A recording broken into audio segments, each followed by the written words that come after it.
The U.S. military is carrying out another wave of strikes against Iran, marking the 10th consecutive night of attacks. Explosions have been reported near Sirik in Hormuzgan province, as well as Chabahar and Konarak, Bandar Abbas and Shiraz. CENTCOM says the strikes are aimed at degrading Iran's capacity to attack commercial shipping in the Strait of Hormuz.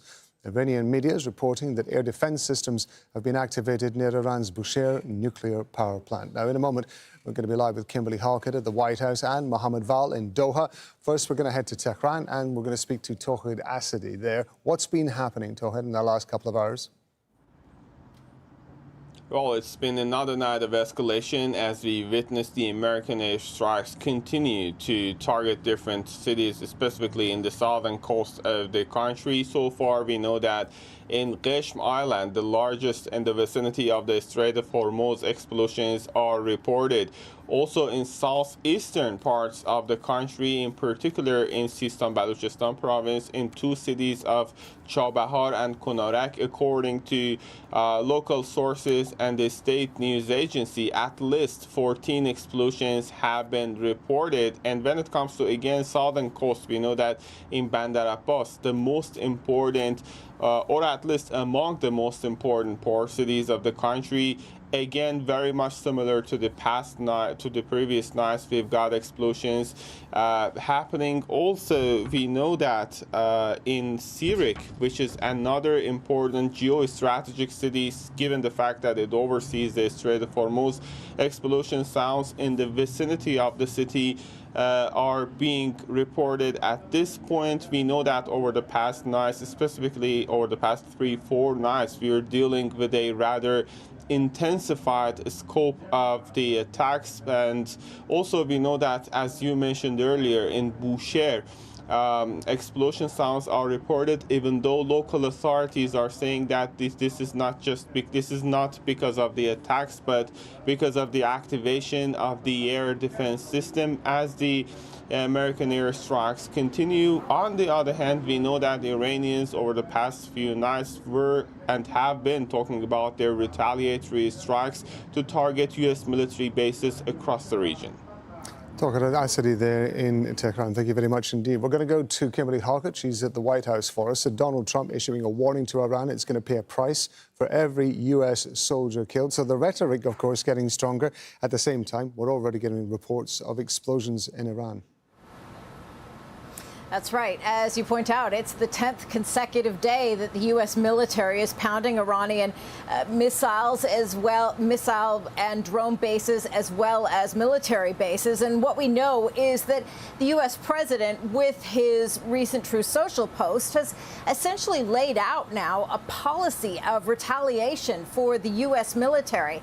We heard him weeks ago saying that he would respond to any strikes on commercial ships 20 times harder if attacked in the Strait of Hormuz. And now, with the deaths over the weekend of 3 U.S. soldiers, the U.S. president saying that those will be avenged as well, what he said many times over. Now, this is not only laying out policy, this is the U.S. president potentially justifying the escalation to the American public. Remember, this is a conflict that he intimated early on would not be prolonged. He ran saying that he would not drag Americans into what he called forever wars. And so now, given the fact that there is this escalation, the U.S. president is on social media making the case that it's justified. Now, previously, in the last round of attacks we saw in Iran, the Trump administration appeared to be influenced at the time by rising energy prices, oil prices particularly, plus, of course, the mid-term elections. But now, is there any sign that either of those things actually matter?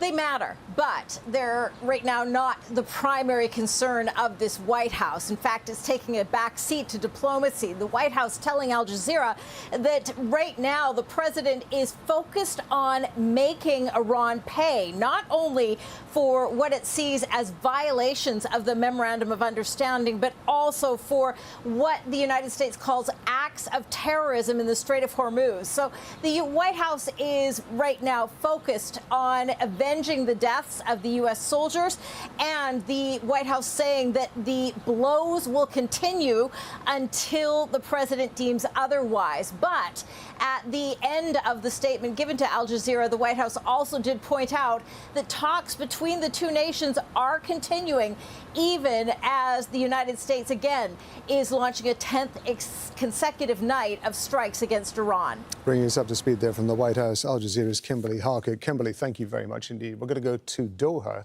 and Mohammed Val is here for us. Now, we're hearing more warning signs across the Gulf nations as well. What do we know about those?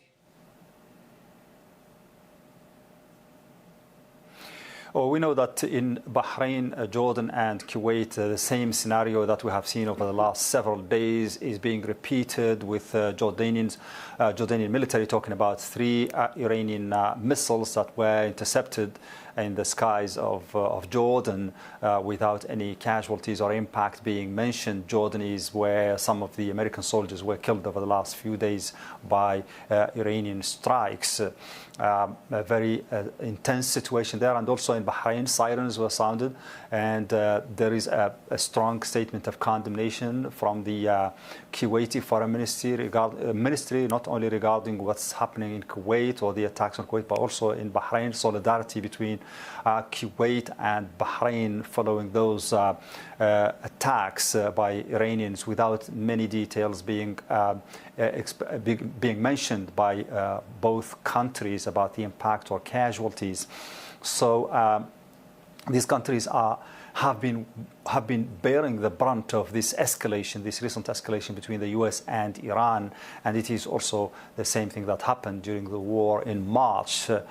These countries saying they are not a part of this war and they haven't initiated it, they are not launching any acts of aggression against Iran. They shouldn't be receiving strikes from Iran, but Iran is saying no, these countries are participating in many ways by providing their territory for U.S. bases from which attacks are launched on Iran. And this is an ongoing situation. That's why these countries are very much interested in seeing a reversal of this situation, seeing a restoration of the memorandum of understanding through negotiations.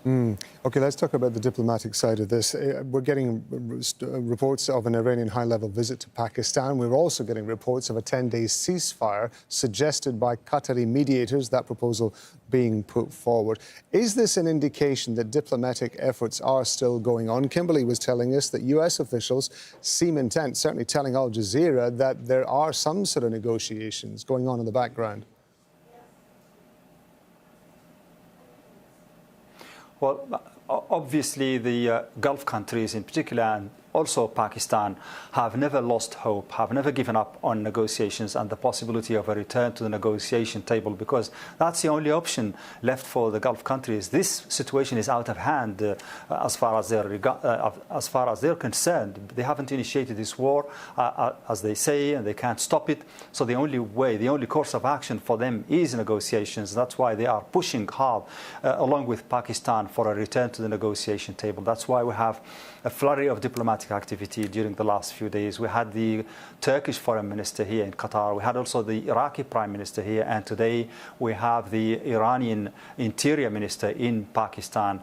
All of that seems to be related to what you have just said, and that's the proposal of a 10-day truce to give a new chance, a new possibility of the restoration of the memorandum of understanding, even though the Americans and the Iranians seem to be adamant on escalation as a way to impose on one another a new kind of equation in this war. The Iranians are adamant that they have to maintain, and that the memorandum of understanding has given them the right to maintain control over the Strait of Hormuz. The Americans are understanding it in a completely different situation.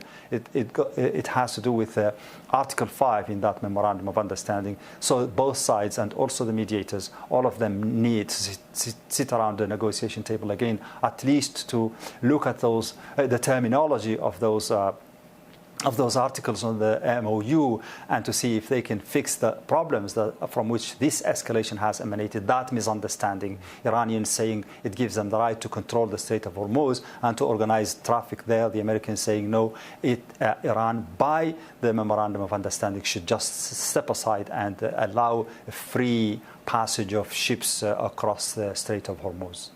Talking to us there from Doha here in Qatar, that's Mohammed Val. Thanks very much indeed. Adam Areli is the former U.S. ambassador to Bahrain, and he's joining us now from Washington, D.C. Mr. Ambassador, thank you very much indeed for being with us on Al Jazeera. Bahrain obviously had very strong ties, very strong military links, particularly with the United States for many, many years. Nevertheless, geographically, as well as strategically, it is a frontline target for Iran. Is there an indication that the relationship between the U.S. and Bahrain is being re-evaluated? Actually, it's quite the contrary. All my discussions with Bahraini leadership and U.S. military leadership is that the relationship between Bahrain and the United States has been strengthened in many ways by the crucible of war, right? I mean, steel either gets stronger or it breaks in the heat of battle. And in the case of United States and Bahrain, it has gotten stronger. And by that, I mean, number one, the U.S. Navy is going nowhere. Number two, the Bahrainis have stepped up their game and are using U.S. munitions and U.S. technology in a very effective way. And number three, the United States has said to Bahrain quite clearly, whatever you want, whatever you need, you can count on us to get it. And that has been a level of cooperation, I think, that is unprecedented. We are getting, as we were just discussing with our correspondents there, the diplomatic efforts that appear to be going on in the background. Are we seeing a familiar pattern?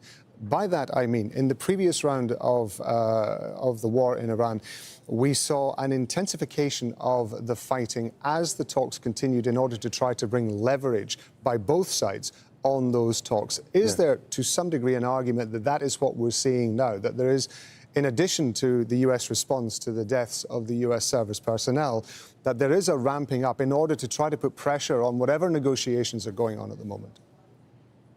Yeah, I think you're exactly right.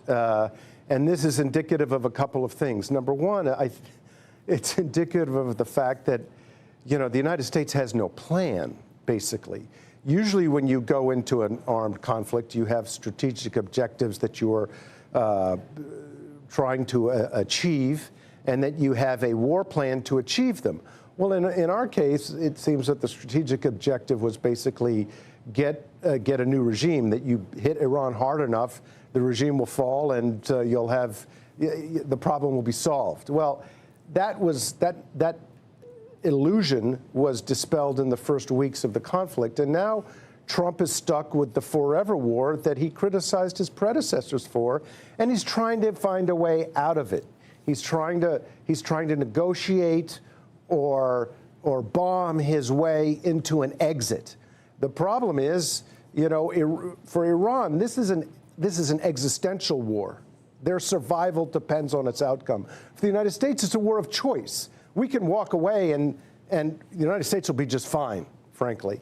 So that asymmetry in terms of what's at stake for both countries and the kind of resources that both are putting into it means that you have this awkward situation where Trump thinks he can negotiate a good deal by hitting Iran from time to time and forcing Iran to the table and make concessions, whereas Iran, they have a plan, and their plan is do whatever it takes to survive, whether by negotiation or by conflict. Now, I mentioned you're the former U.S. ambassador to Bahrain. I know also you're deputy chief of mission at the U.S. Embassy in Doha. You've also been with the State Department as well. I want to draw on your diplomatic expertise here, sir. Given the fact that both sides agreed that the Memorandum of Understanding, such as it was, is essentially dead, when it comes to building some sort of relationship, if you like, in order to be able to establish some mechanism for talks, how do mediators do that, given the fact that they're essentially starting afresh? Well, first of all, you never start afresh. You always have something to draw on. You have points of understanding, points of agreement, points of disagreement. Yes, you're right. The MOU is as was signed a couple weeks ago, is not really operative anymore. But there are terms of reference, diplomatic language that can be used to basically stop the fighting for now. But look, this war is going to end, or this conflict is going to end, when one side or the other has had enough. And I don't see that happening anytime soon, with the result that any agreement is just going to be a temporary pause rather than a long-term solution. Yeah, it's maybe worth pointing out that Qatari mediators have put forward a suggestion for a 10-day ceasefire, but at the moment it doesn't look as though there's an awful lot of enthusiasm for that. Mr. Ambassador Adam Areli, former U.S. ambassador to Bahrain, we appreciate your expertise, so thank you very much.